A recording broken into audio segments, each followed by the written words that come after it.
Hi, Don.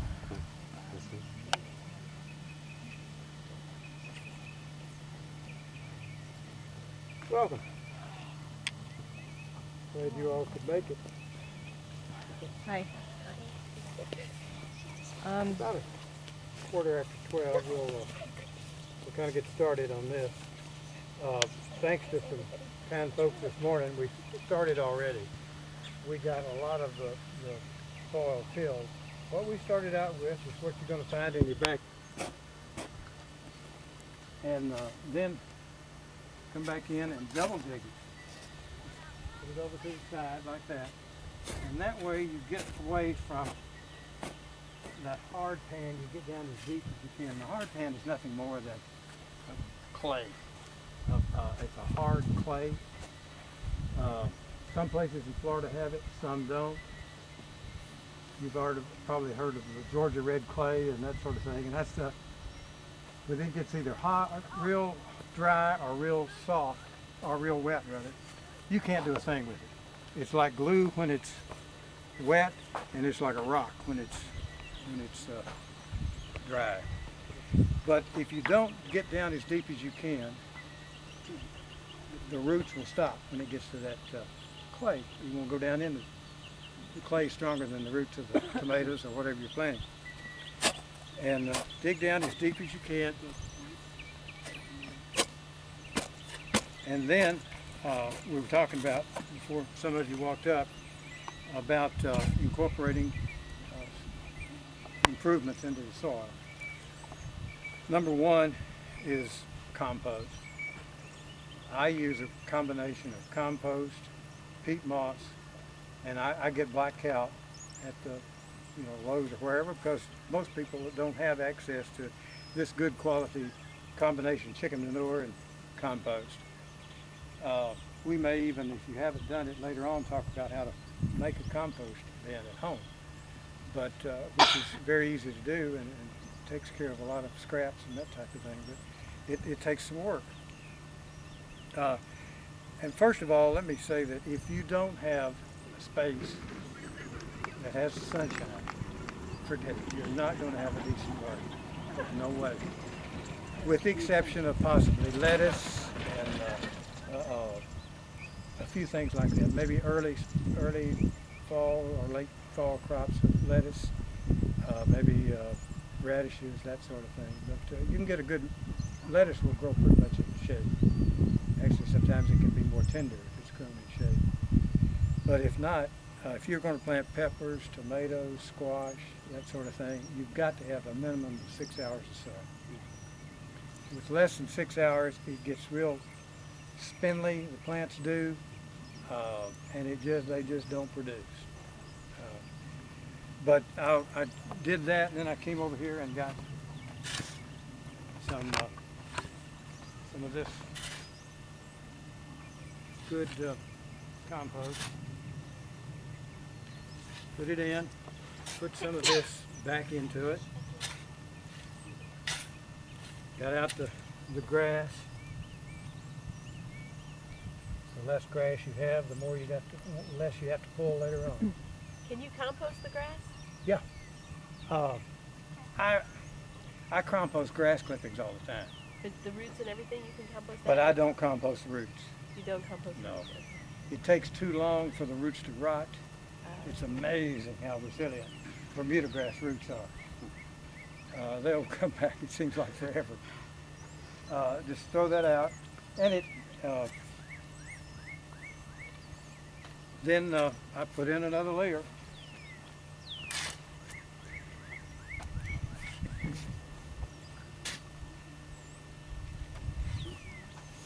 And as I said, if I'm doing it at the house, I'll put in put in a layer of maybe peat moss, a layer of compost, a layer of black cow. So you layer it rather than mixing it all together? Then I mix it. Okay. Then I mix it. So when you say compost, then you're not talking about black cow. You're talking about homemade No, compost. I put black cow into the manure category, But all of this looked just exactly like this did right here when we started this morning. dig it in, a rake or hoe, whatever you've got, and just keep building it till you get what you want. It's obvious we've put in more into this, more of this into this on this end. As I said, kind of mound it a little bit to the center. That way you get better drainage. It would have been great if we'd had 2x6s. We could raise it even more. But these are 2x4s. The reason I like the edges, number one, for looks. And number two, it allows you to build the soil up. And if it comes a rain, it doesn't all wash away.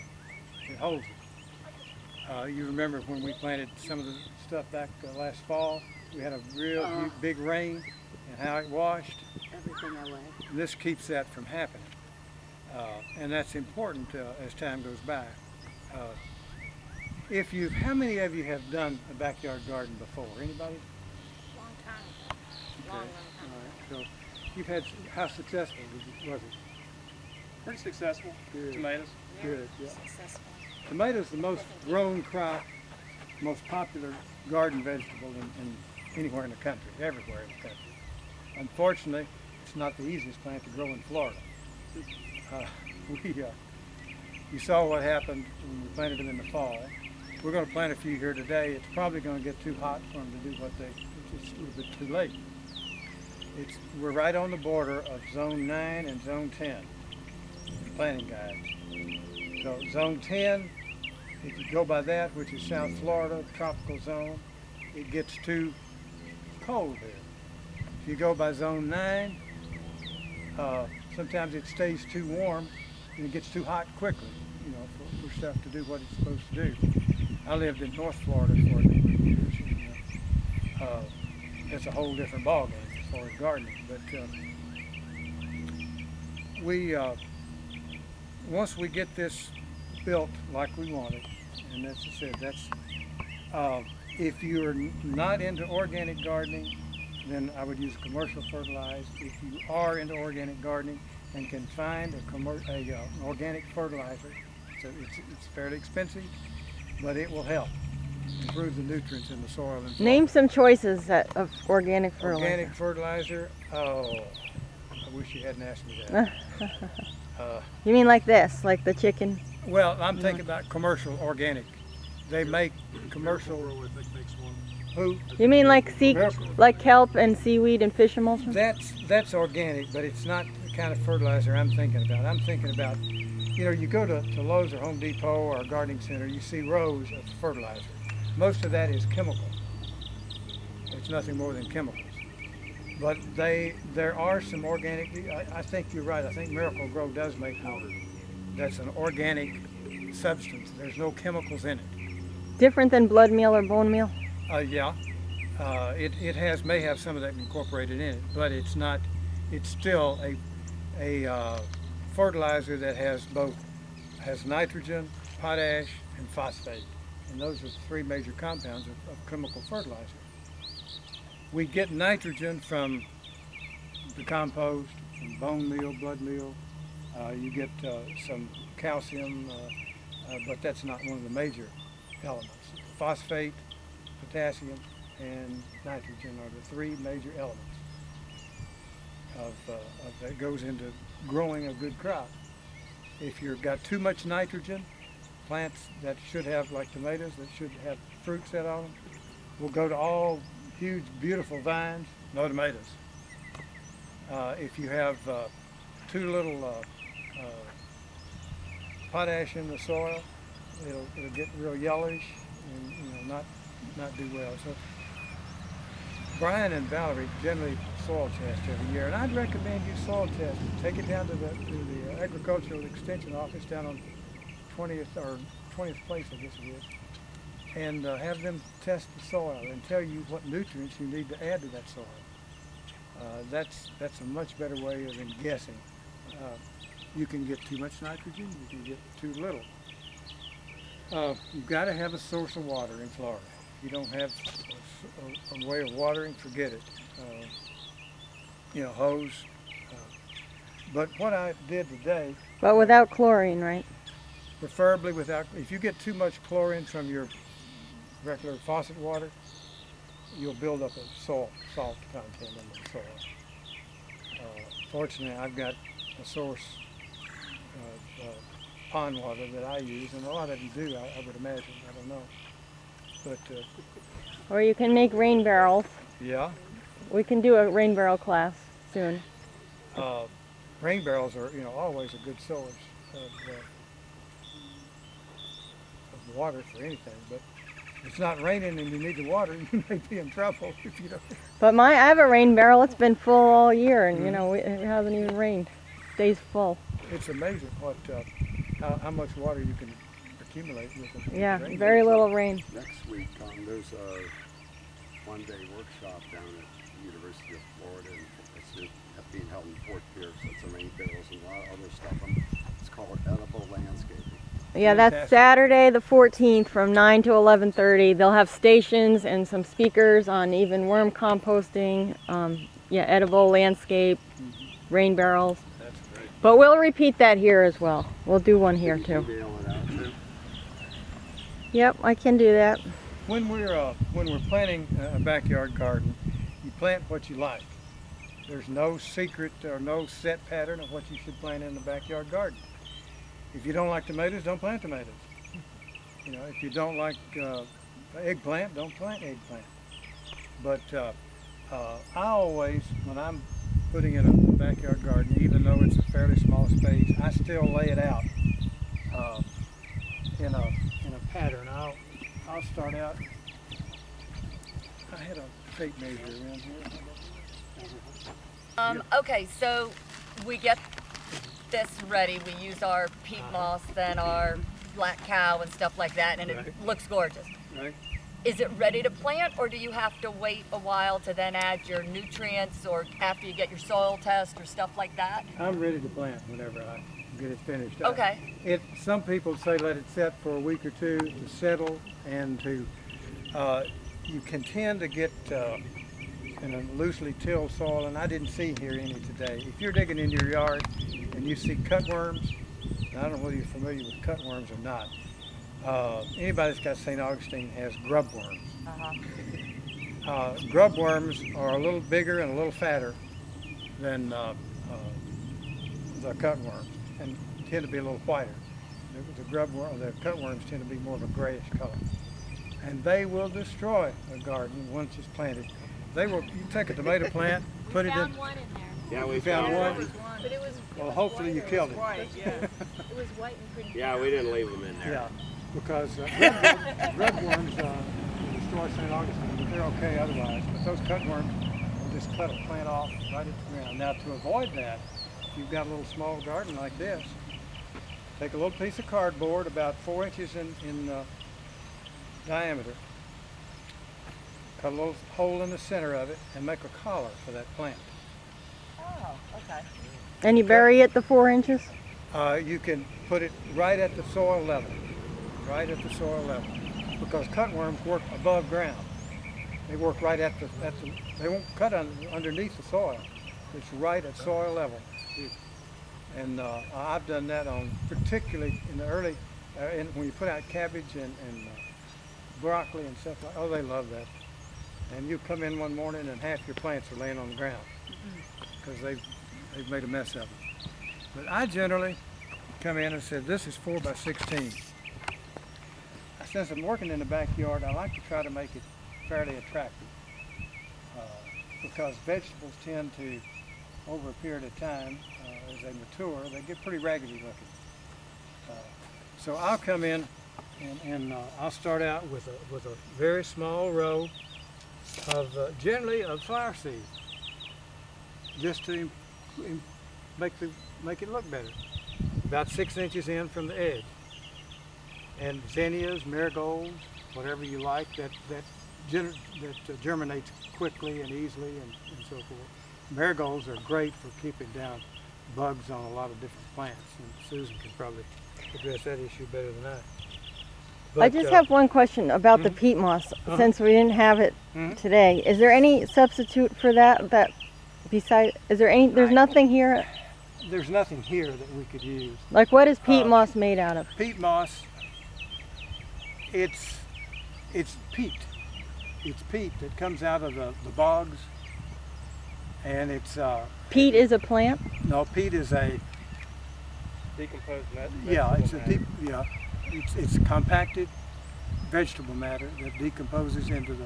I'm sure you can get it in the Everglades. We used to up in South Carolina have. You mean vegetable like plant matter? Yeah. Well, so why, It hasn't compacted enough, and this will. If you've seen peat moss, you know how it can be very fine. I've used vermiculite and perlite. Peat moss does nothing more than help. It's kind of like a sponge. and have you felt that over there? Uh-huh. That's not good enough? We're going to use that as a mulch Okay. and on top of the soil rather than in the soil. But this right here, I'll come in a couple of feet.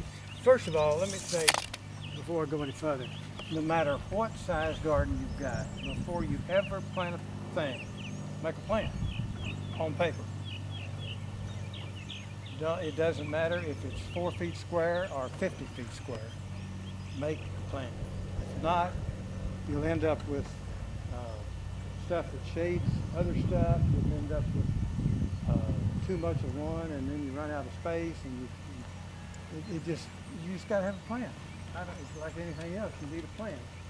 And I drew up a little plan for this garden this morning. I just roughed it out on a piece of paper. Hold on, I'll do this. Chlorine does.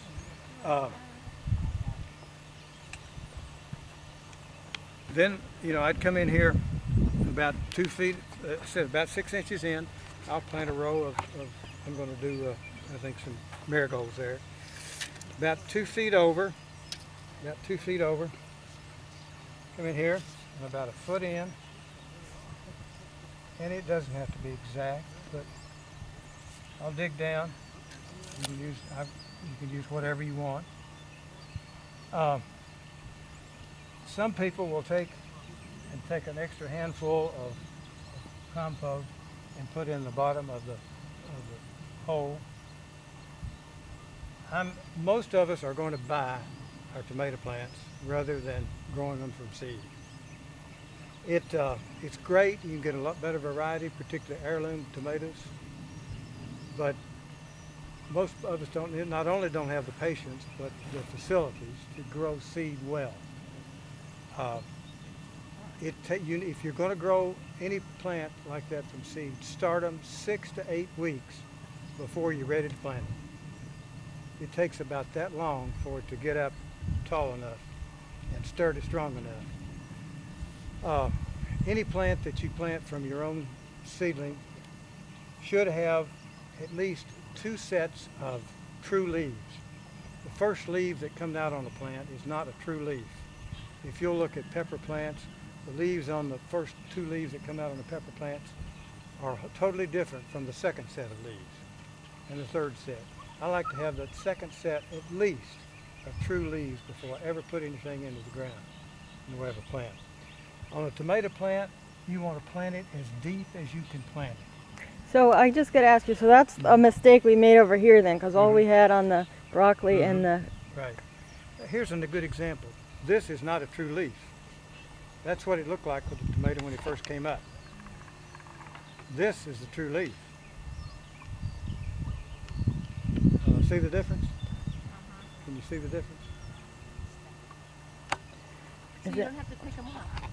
You just plant it. Just bury them, they'll fall off. And then I'll leave it like that and I'll come back in and put some water. And then that's why I like to do it with no more than 4 feet wide, because I never like to put my foot into the bed. It compacts the soil. Come in like so. You want your compost in the bottom? Yeah, a little handful.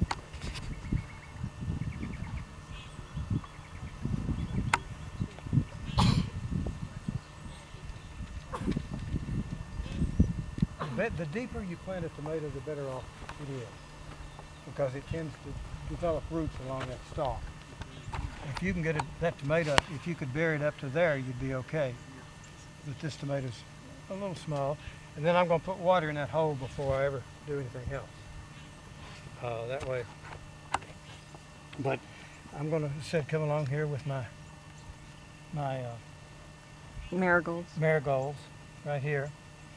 And then right in here, I'm going to plant either some radishes, lettuce, beets, carrots, any quick maturing crop. That way they will do their thing before the tomatoes get up to shade them.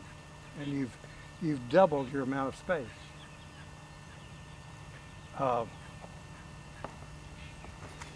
And then I'm going to do 4 tomatoes today.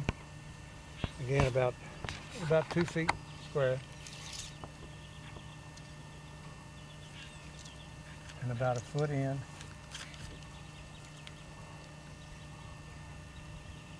There's a nice rock.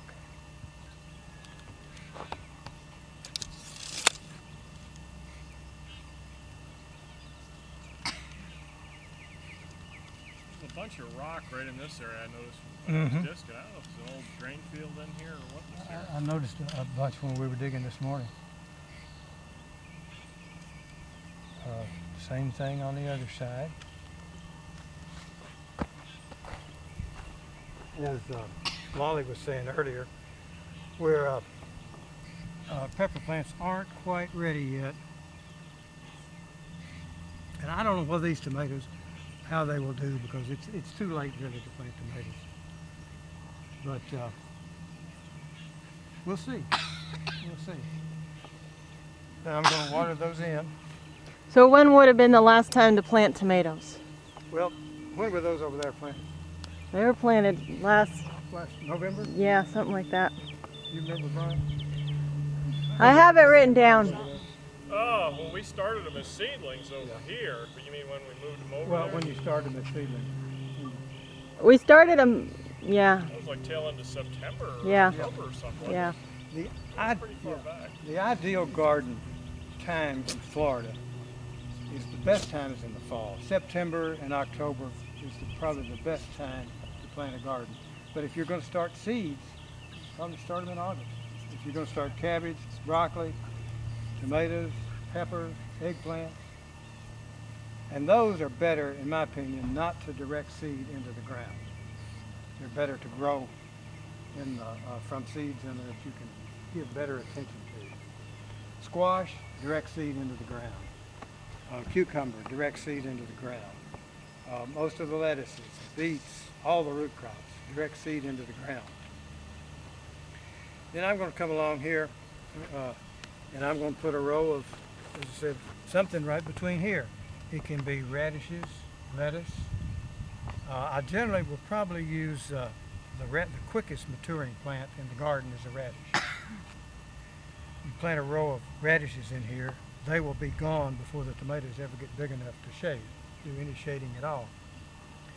Come on over another couple of feet. I'm going to put 3 peppers when they're ready.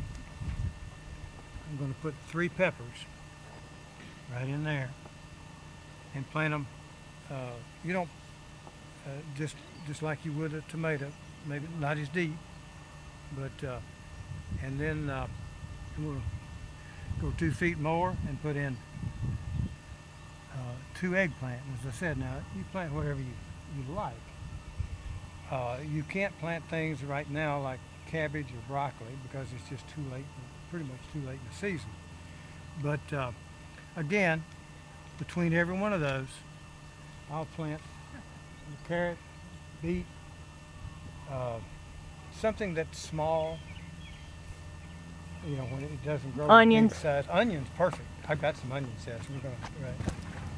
That's ideal. But Onions, how about potatoes would be too big? no. Put some water on it. Yeah, if you will, I appreciate it. Now, do you fill the hole? How much water are you going to put in? Fill the hole up? That's fine.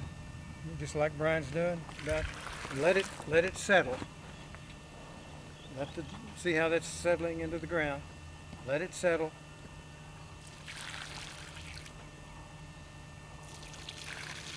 And any plant you're transplanting, do that way. Let the water completely evaporate. And then when it does, like this one over here has, Come in. Straighten it up. Start putting the soil around it. Be careful not to hurt the stem. Pack the soil as you go. Give it a good sturdy tamping.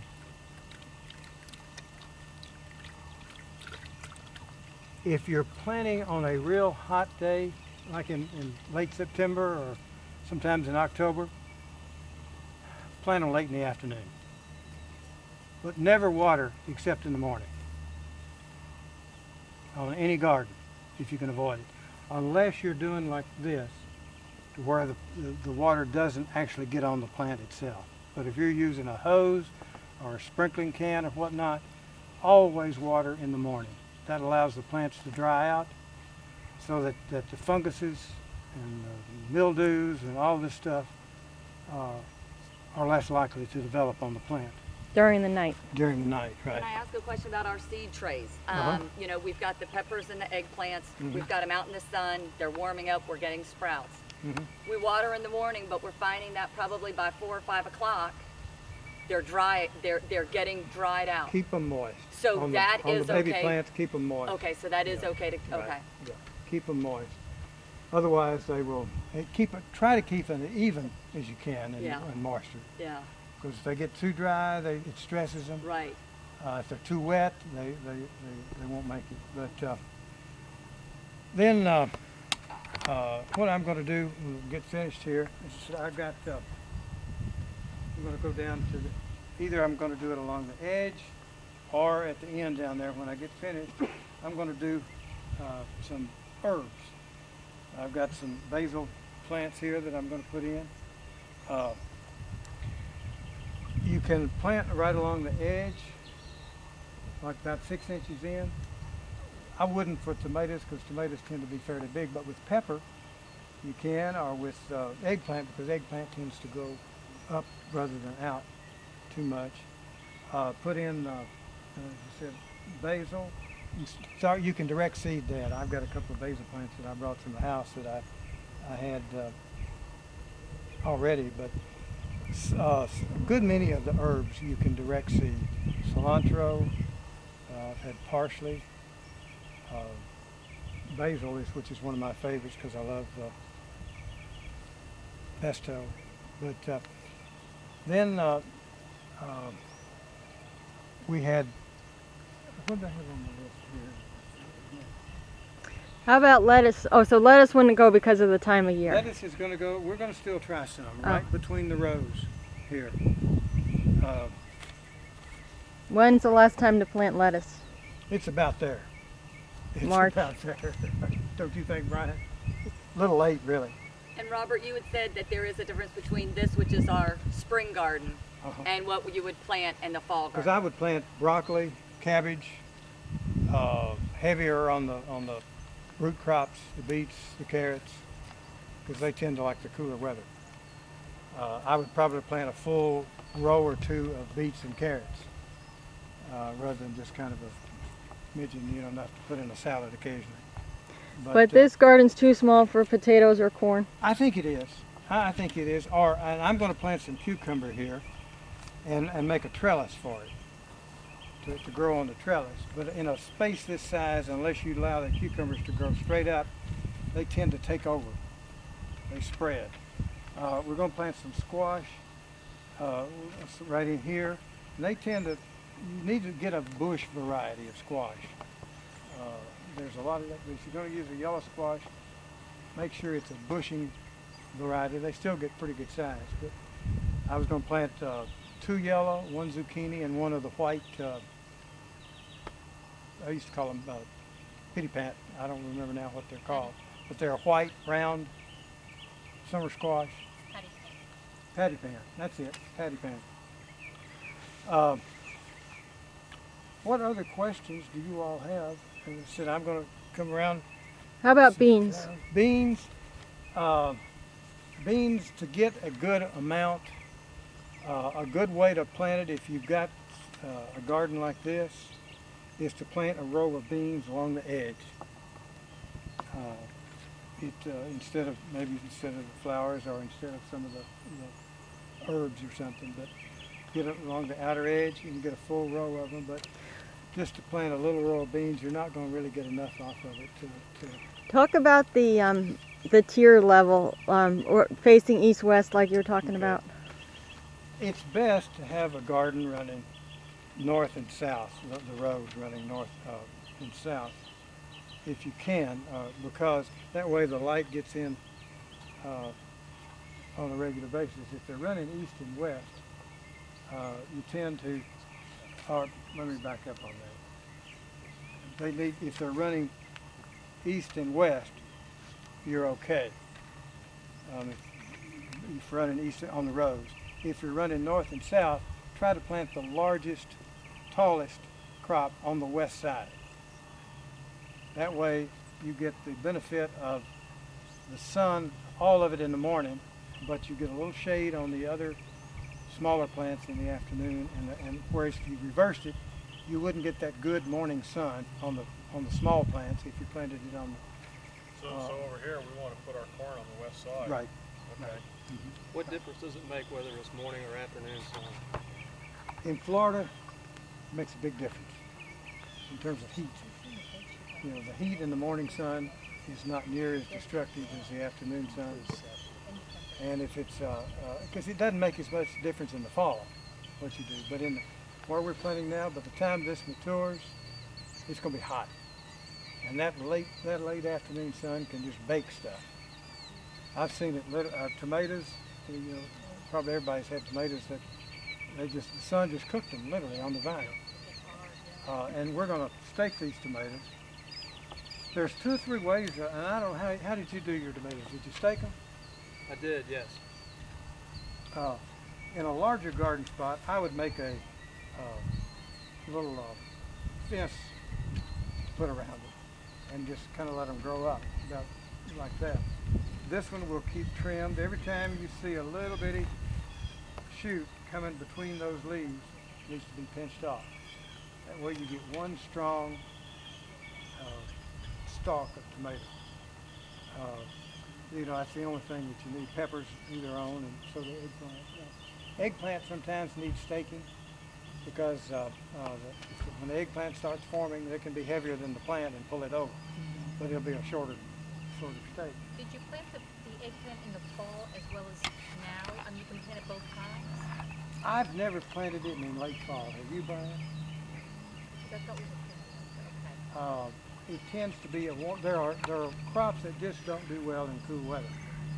Eggplant, melon, corn, those are plants that just don't do well in cool weather.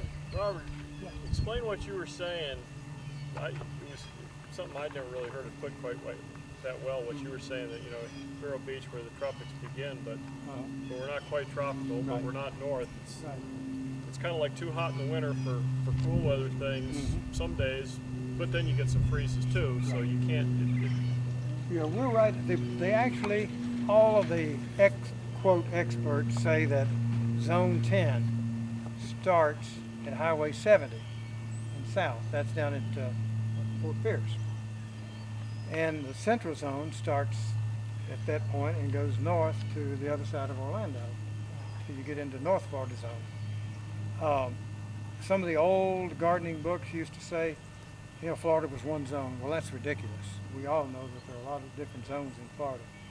But we're right on the borderline between Zone 10 and Zone 9, which means that plants that do well in the central zone, it may not be cool enough for them at the time they're planted. The plants that do well in the tropical zone, it may get too hot too fast for them. You know, it's just it's just kind of a tough area to deal with in Vero. As you said, we're right on that borderline. And what you were saying down like Homestead, you know you can count on it, you know, pretty well being warm all through, and up a little further north, you're going to have more like a real winter. And cabbage in North Florida is grown commercially up around on the other side of Ormond Beach and on inland.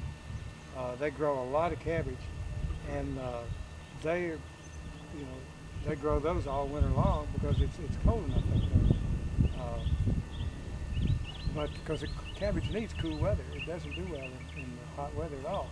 But the tomatoes that they've grown so much in Homestead, they plant those December, somewhere along in there, and maybe It'd even be earlier. very unusual for them to get fruits. Yeah, I think we got more cold weather this year than normal. But that's, you did the little garden like this, throw a sheet over it. You know, you're okay. How about fruit in this garden? Like Fruit? grapes or strawberries or cantaloupe? If I were going to do strawberries, I'd do a separate bed. 'Cause you can't get enough in a bed this size. If you do anything else, you could have a whole bed of strawberries here, it'd be perfect. And I've seen people even do strawberries in a tier, where they would put another set of maybe 2x4s or 2x6s down the middle, and grow them elevated, and then plant all around them. You know, make a tiered level effect. That works. Does that work good for anything else that needs like a hill? I've never tried anything else. It might. I don't know. Cantaloupe is the same thing as they're almost too heavy to grow on a trestle, a vine. The cantaloupes get too big, or the watermelons, and they pull the vine down. I saw somewhere where somebody had made a sling for their watermelons in their backyard and grew them upright. They took an old T-shirt or something, and as the melon got, you know, small, they put this T-shirt underneath it and tied it off. And as the melon grew, it had the weight. Like a hammock. Like a hammock, right? Yeah. What about like putting newspaper under it or something? On any melon, I put some kind of mulch underneath it. In a garden like this, I thought we might steal a little bit of the coconut palm I mulch think I over can there. spare a couple of And as soon as it gets established and it gets up, for instance, we're not going to put it on until, we could put a little bit around the tomatoes right now, but it's probably best to let them get established a little bit. Cutworms, as I said, are bad, and other creatures, you know, worms and insects can be kind of bad. How about garlic? Garlic, you plant it in the fall. It would grow in here? It would grow. It grows during the winter. Plant it in about the time you would onions in the fall, and it'll grow over winter. This is the wrong time of year to plant it, but I've never had much success with garlic this far south. It'll grow, but it tends to get wormy. Have you all had any experience with it? Yeah, it's not, of course I didn't plant in the fall, I planted a little too late. And it grew okay, but it didn't really, I think the clove didn't get full size that before the vines started to die off. Because when garlic matures, the vines die, like onions. The stalks do, and they just fall over. And that's a good time. And then you've got to dry them out. But I would love to do what I call an Italian garden, you know, with garlic and basil and parsley and tomatoes and, you know, that type of thing. And that's a good way to do a garden, is do a themed garden for the kids. And get the kids involved if you're working in a backyard garden. They may chop up a tomato, but, you know, you'll survive. So how many people do you think this will feed this size? Tomatoes should be enough. How hungry are you? Yeah, that's a tough This is question. a one-person garden? Yeah. I've got 4 tomato plants in my backyard in containers, and I have had tomatoes for solid, and I've got more now than I know what to do with because they're running, because I don't like to refrigerate them. And I've had tomatoes solid from before the first freeze. When was that? 6 weeks ago? Sometime in January. 6 or 8 weeks ago, yeah. Further than that. And that's been for 2 people. I've had plenty of tomatoes. Pepper, 3 bell peppers should be sufficient for most people, unless they just exceptionally love pepper. Per person, you're saying? Yeah, or, well, not even per person. For 2 people, I think. Three pepper, two eggplants should furnish a family of 4 for the summer. That's why I said beans take more space. We're going to do some beans in the corn over there, and then we're going to do some teepee beans of steaks and grow them where you can grow them upright. But we could feed this whole group if we planted this whole thing in okra. And Or everybody else turnips. who lives up and down the street. Yeah. So Robert, Right. what do you recommend for spacing for peppers, bell peppers? About a foot in the row, and about 2 feet apart, or 18 inches between rows. Okay. That's pushing it. That's a little close, That's close. Okay. but it'll be all right. It'll be all right. Ideally, they're about 18 inches in the row and about 2 feet apart in the rows. Or the rows 2 feet apart, but I always do them about a foot apart, and I've always had good success. I had a pot about that big. I brought some over here the other day. Had a pot about that big and about that deep, a black pot. I've had 5 bell peppers about that size on it, and before the frost hit, and now they're getting second growth and new blooms on them. Because the pepper, you can get, if you leave any pepper that's a bell pepper will turn red eventually. But you can get orange, yellow, purple, I don't know what other colors, but chocolate, yeah, they're all different. They'll change. So how much lettuce would you have to plant Lettuce, per person? I would plant, for one person, I would plant 1 row between the major crops about every 2 weeks for a month or so. I got a question about the water. Uh-huh. Let's say that you have a rain barrel, but it's empty. Could you put the chlorinated water in the rain barrel to let the chlorine get off?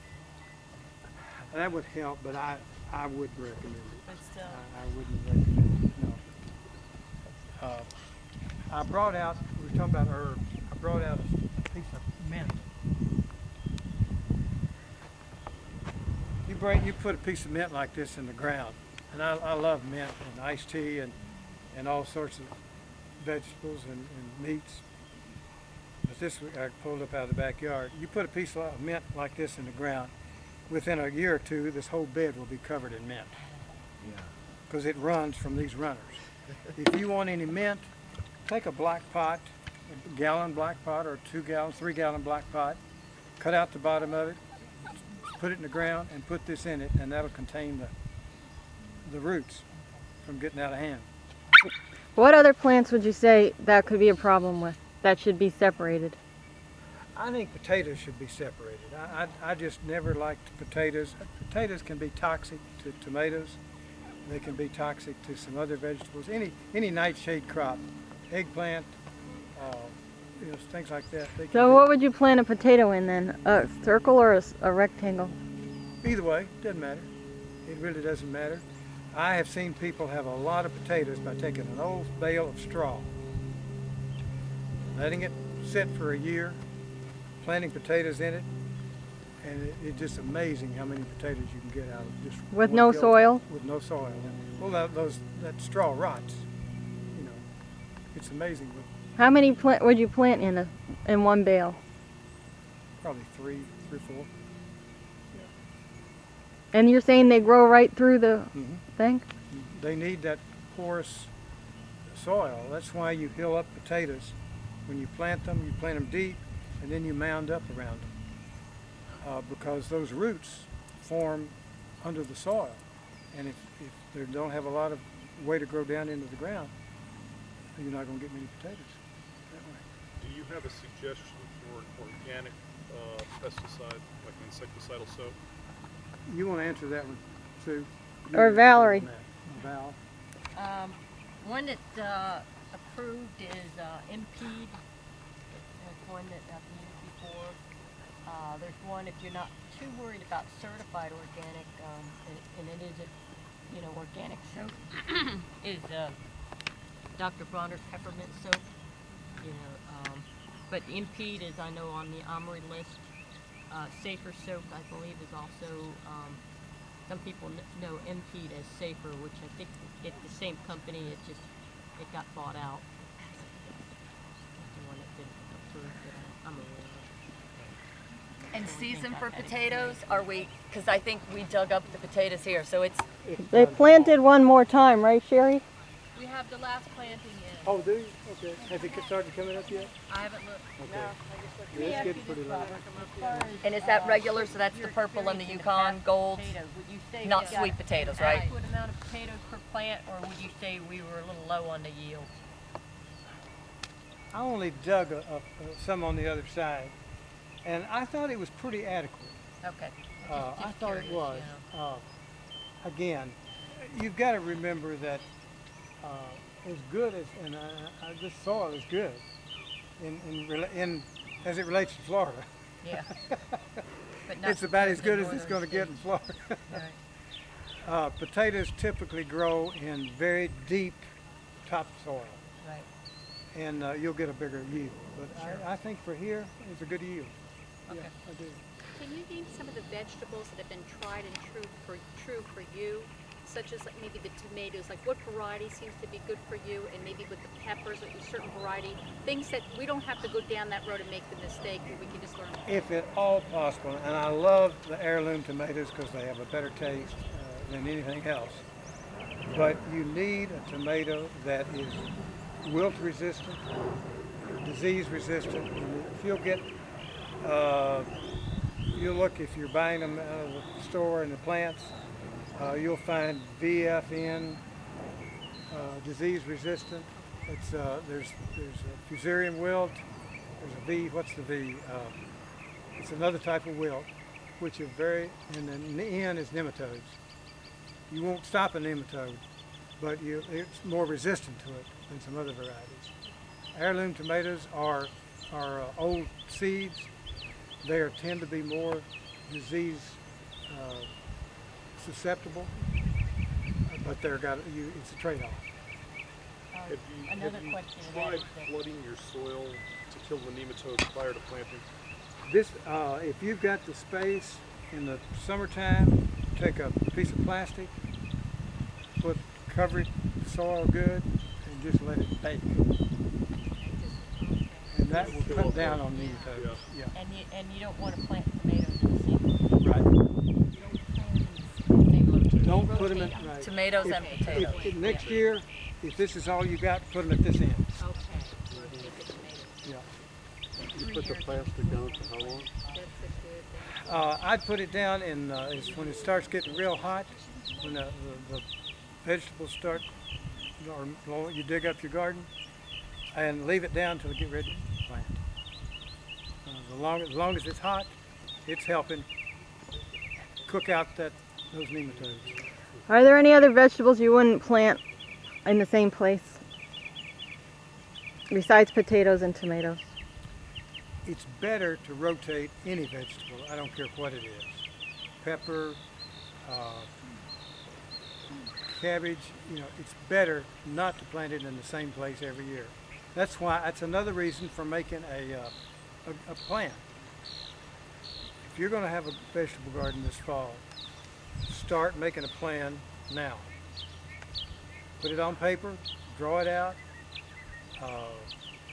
read about how much, and there's a gardening book that's called Vegetable Gardening in Florida by Stevens. Is it Stevens or Stevenson? I think it's Steven. Stevens. That's probably the best book I've seen on gardening in Florida. And it gives you, spacing recommendations and all this. Well, draw out your plan. That way you'll have it next year. Make notes, give yourself space for notes. If it didn't work, don't do it the same way next year. But make a note of it so you don't repeat your mistakes. That's one of the best things that I think is for a gardener. And any old-time gardener like myself, old is being the optimal word, any gardener is going to say that they make a plan because it's just invaluable. I don't care, as I said, if you're 4 feet or 50 feet square. It doesn't matter. It's all the same principle. Some of you have more space. You can put in, if I were going to do, and I probably will do another one here for another group, And we'll try the 2x6s. Try to get some. is to leave about 2 or 3 feet between the beds. put another bed right beside it. Same way. You could put if you really like tomatoes, put half of it tomatoes. You could put all beans in one, or you could put all squash in one. Just whatever you like. That's the key right there. So is it better to do 2 separate beds as opposed to one larger bed with more room between your rows? I think so. Okay. The reason it being, as I said, I think it's better to have a raised bed in Florida. Okay. It allows you to build the soil up better. It allows, if we do get a heavy rain, the soil to drain better. It allows you to build up and you don't have as much disease problem. Okay. You could have, I would, if I had, a garden that was 20 feet long by 50 feet wide, I certainly wouldn't build a raised bed for it.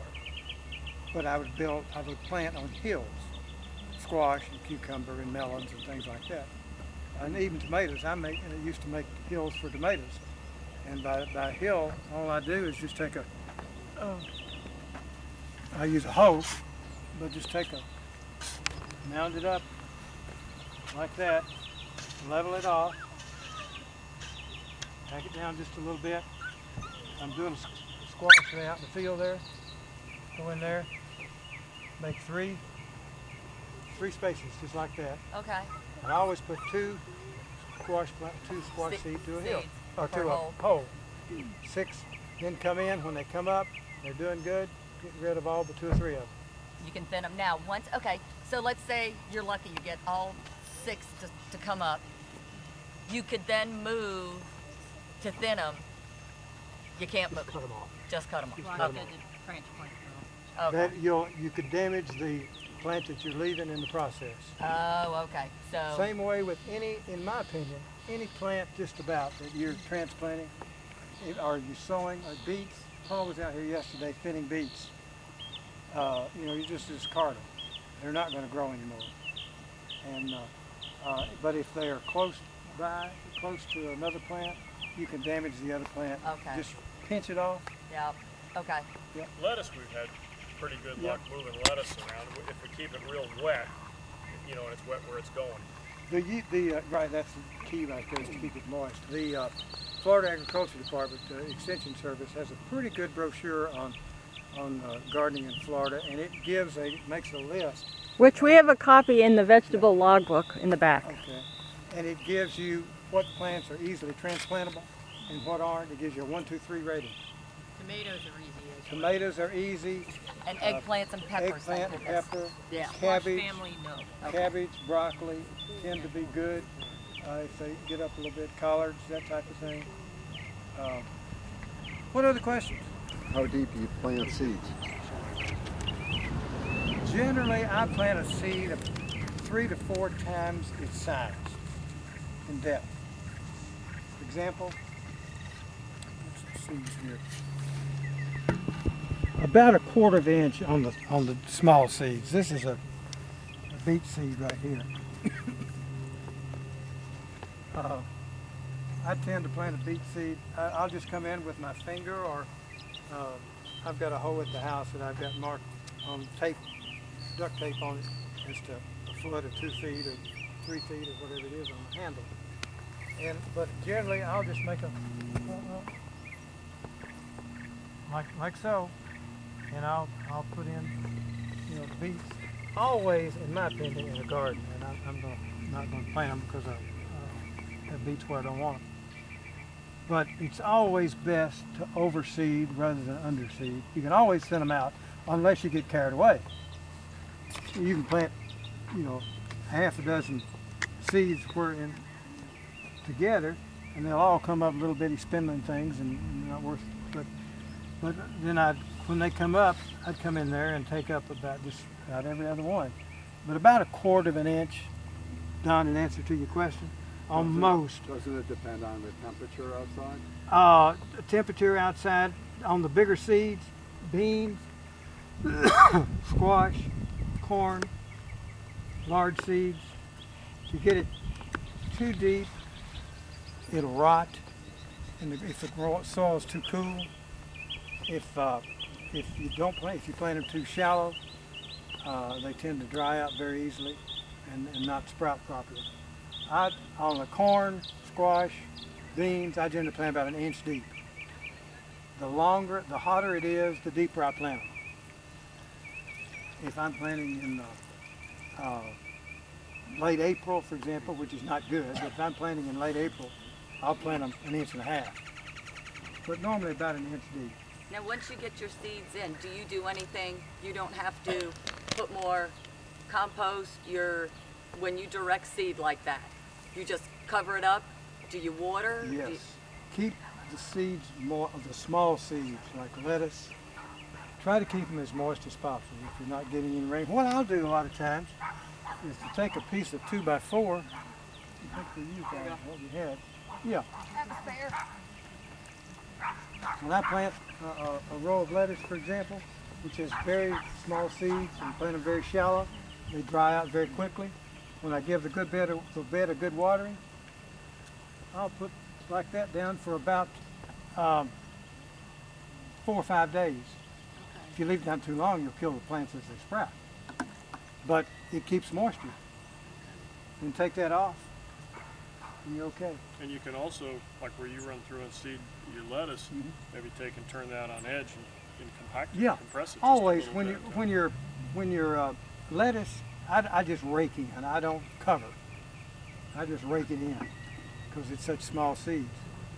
But you can come along and maybe just a little bit of like that, and then just a little bit of cover, and then come out just like that. And tamp it down. Anything else? Is there any vegetable that is not in our garden that somebody wanted to know, why not, or you had an idea that you want to ask a question about? Something we're not already growing? Sweet potatoes, are we too late? We've been researching where to get them, and both Valerie and Paula found that they're not available. The organic ones are the seeds just not available until April or May. Sweet potatoes. Sweet potatoes Well, they're are available, but they're not available until May. they're a very hot weather crop, like okra. They don't do well in cool weather. And I used to, back years ago, would take a sweet potato out, just out of the store and bury it. And it's amazing how many shoots you can get off that, because you don't plant sweet potatoes from seed, or at least I never have. Like potatoes you plant from the Original. That's what we right. And take a sweet potato, and it'll sprout umpteen different shoots. Just break those shoots off and put them in the ground, and they tend to do well. But it'll be fall before you'll get a sweet potato crop. But you'll plant in the summer, so that is something that we can do in the summer. That you have to talk to Valerie and Brian about that.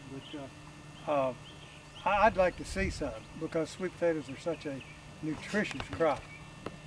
So you're saying what month is ideal to plant them? I think if we could find them in late April, early May. Could we run those in with the okra? I don't see why not. I wish we could find a little place off in the corner somewhere to plant some of those that I know, July and August, everybody needs to take a break from the heat and everything in the gardening.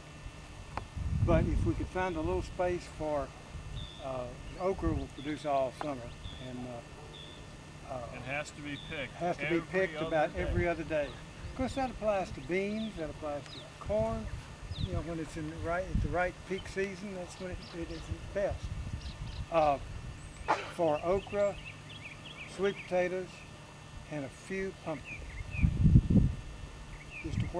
Just a space that out of the way that, because they'll have a long growing season. What were you going to do with that rope? I would, normally, I didn't do it today, but I'd put it across, I'm stepping where I shouldn't, but I'd put it across like that to make my row. I can get it straight. If I'm doing I'd put a little stake at each end. If I was doing a long row, for example, instead of starting over in that corner and ended up in that corner, I would stretch a string across it. If you've got if you were planting But this again, you way, want to go, but here you want to do Right. the east-west. if I was doing a row here, I'd plant, Yeah, so how come this bed wasn't built east-west today? because I didn't know my direction. Oh, No, it's just more convenient this way. okay. You just, I thought it'd be easier to get another one beside it perhaps. Yeah. This is And the small. rows run this way. Yeah, right. If Brian were in here with the tractor, you could block him off from All right. whatever. Mhm. And that's the thought. It's not, it's not something that's concrete. I said, you ask 10 different gardeners and they'll give you 10 different answers on how to plant and do stuff. But that just happens to be mine. So are you I gonna? wanted to have somebody in charge of each crop so we don't have fistfights over here how to do it. Any other questions? What kind of wood did you use? Can you use pressure treated or I should would you not? anything but pressure Okay. treated. Oh, I got a I mean, question. I How about the bottom? Would you ever want to put a bottom so the soil doesn't wash away? no, No matter how deep it is? I don't think you can get it deep enough to that it would be a factor. Your container gardening certainly, but I do a lot of container gardening at the house because it's just easy for me. And I said I've had pretty good success with tomatoes and peppers and Roots probably do go it down this. pretty far too, don't they? Yeah, and I went to move one of the tomato plants when I was going to take it in a sheltered area when that freeze came, and the roots had grown into the ground, and this was a container that was like that. Yeah. 'Cause I use generally 3-gallon black pots, nursery type pots. But you can amend soil. I start out generally getting the best topsoil I can get when I'm doing a container garden. The best topsoil I can get. Do the same principle with the manure, the compost, little peat moss. Same principle, but you got to be dedicated to watering a plant, a container grown plant. If it doesn't rain, about every other day. If it goes too long, it dries out. Tomatoes, you'll get diseases and they'll start cracking and they'll start